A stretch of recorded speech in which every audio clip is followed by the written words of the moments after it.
arkadaşlar beni arada sırada sorarlar nasıl bir makineni o kadar temiz tutturabiliyorsun. Normaldir diyorum, kolaydır diyorum. Normalinde siz evde nasıl bir temizlik yaparsınız ya da dışarıdan geldiğiniz zaman nasıl bir banyo yaparsınız, aynı şekilde düzenli bir şekilde makinenin de bakılması gerekiyor. Ne yapıyoruz biz? Mutlaka her proje bitirdikten sonra bir çift çorap görmüşsünüz ya da bir şap görmüşsünüz. İlk önce biz makineyi güzelce süpürüyoruz. Ben eşimin arabasından şöyle bir alet kaçırdım. Araba süpürgesi, ama bu araba süpürgeniz yoksa normal süpürgeyle de süpürebilirsiniz. Tabii ki ucu çıkartıp gayet güzel makine süpürülüyor. Ne yapıyoruz biz? Makineyi açıyoruz. Ve güzelce süpürüyoruz.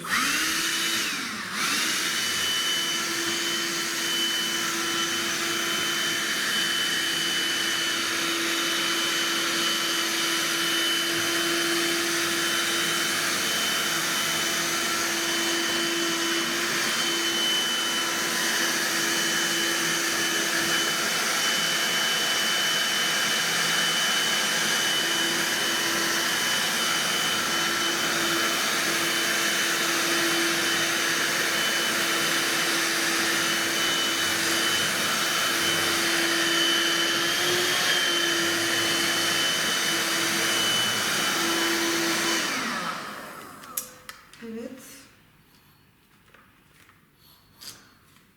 İçinde tüy falan kalmayınca bir de iğneleri güzelce süpürüyorum.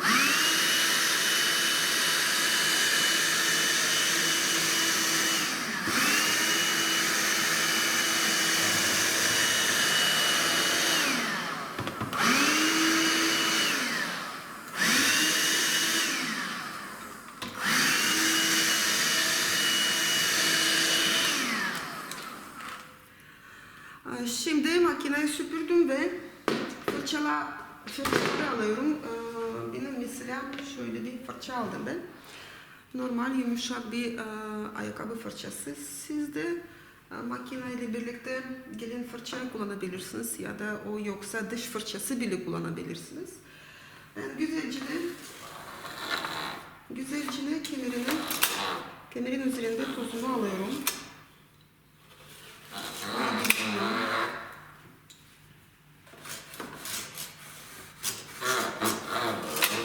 Burada da toz kalmasın.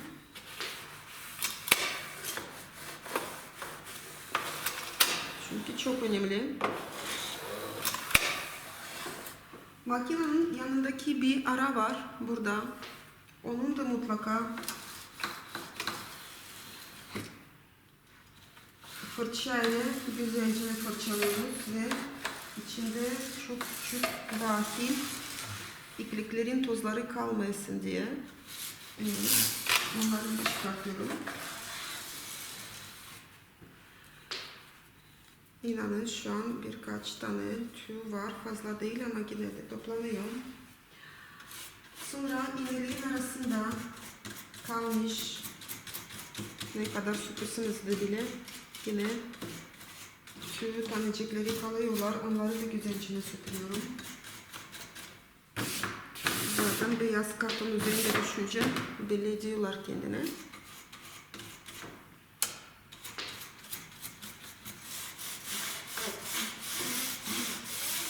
Evet.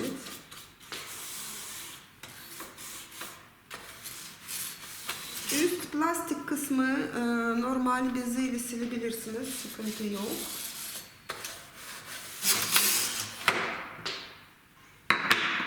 Ve tekrar buradan süpürgeyle tozu alıyorum. Çünkü bir sürü toz çıkmış.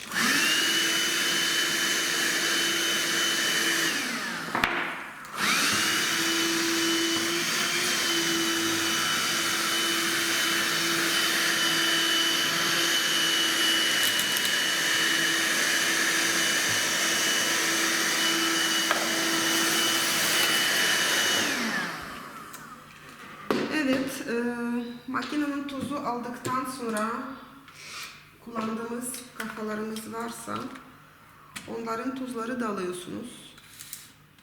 Güzelce hem demir kısımların arasında hem içteki demir kısımlar arasında güzelce fırçalayıp tozunu alıyorsunuz. Bu arada makinenin durumu ne? Kontrol edebilirsiniz.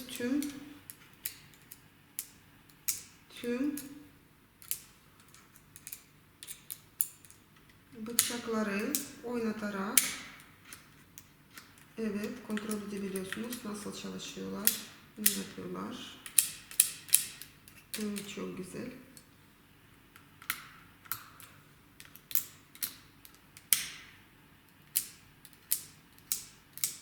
O da çok iyi oluyor makine bakımı açısından. Mutlaka ve mutlaka çalıştığınız kafanızı kontrol ediyorsunuz. Evet.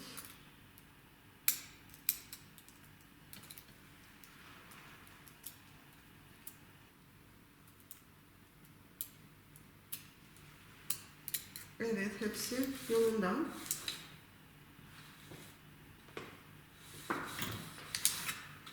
Mutlaka fırçaladım güzelce tüm bıçakların arasında.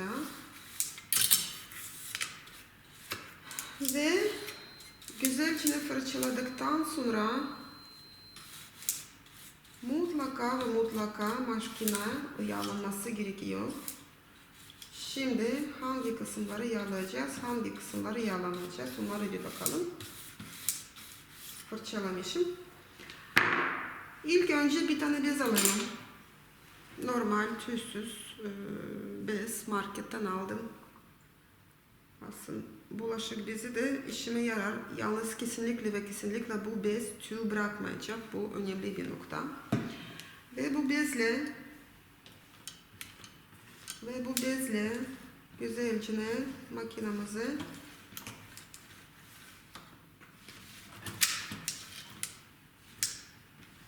güzelce makinamızı siliyoruz yağlı bezle.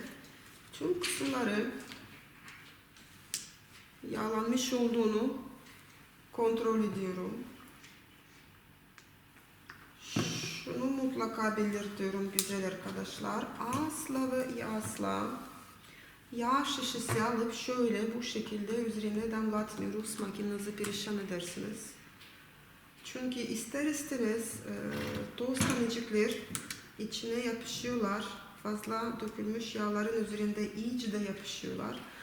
Ve zamanla inanın çimente dönüşüyorlar. Onları çıkartmak sonra çok zor ve makine bozulma sebebi de olabilir. Bir tane önemli nokta var da sadece demir kısımları değil, mutlaka ve mutlaka plastik kısımları da güzelce yağlıyoruz. Çünkü sadece demir kısımlar sürtmüyorlar. Yatağın üzerinde plastik kısımları da sürtüyorlar. O yüzden plastik kısımları da mutlaka ve mutlaka güzelce yağlıyoruz. Evet. Burada içinde güzelce yağlıyorum.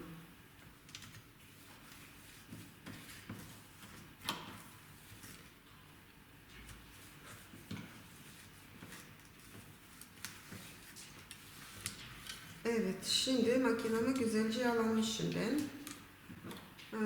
İçindeki temiz olup olmadığını kontrol ettim. Burada da gerekiyorsa süpürüyoruz. Bu kısım için yağlandım ve kaldırıyorum. Şimdi ben ne yapacağım? Arayı yağlayacağım. Güzelce.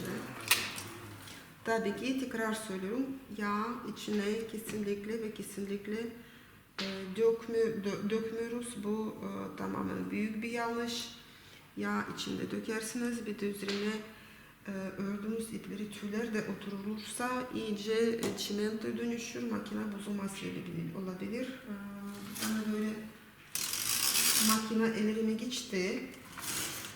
Onu temizleyene kadar zaten canım çıktı ama sonuç iyiydi. Ama dediğim gibi makine çalışmıyordu. Çünkü temizlenmiyordu, sadece yağlanıyordu ve inanın ilginç bir şeydi yani. Makine çok kirliydi, zor temizledim. Biz de güzelce tekrar söylüyorum bezle rayları temizliyoruz. İğnelerin topukları temizliyoruz.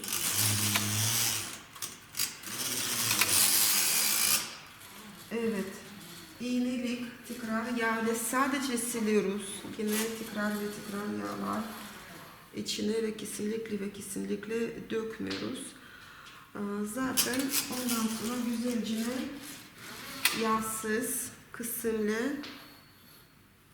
yağsız kısımla güzelce tekrar siliyorum.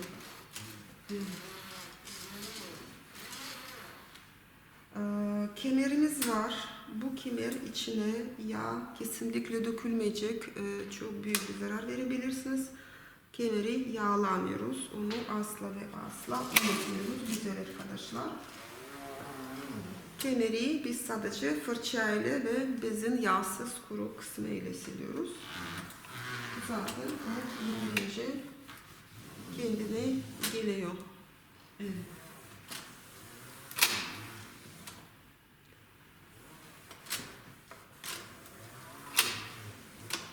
Evet güzel arkadaşlar. Şimdi kemeri çevirmek istiyorum. Çünkü kemerim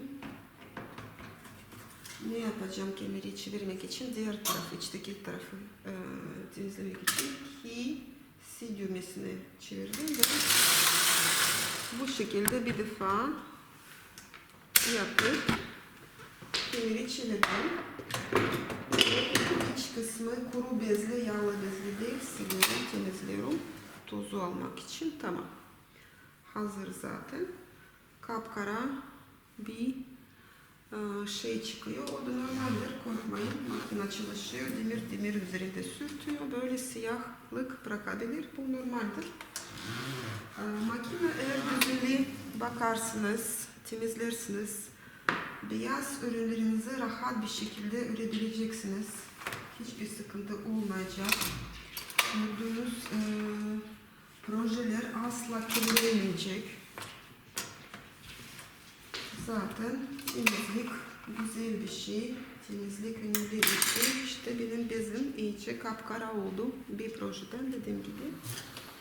Makine çok kirlenebilir.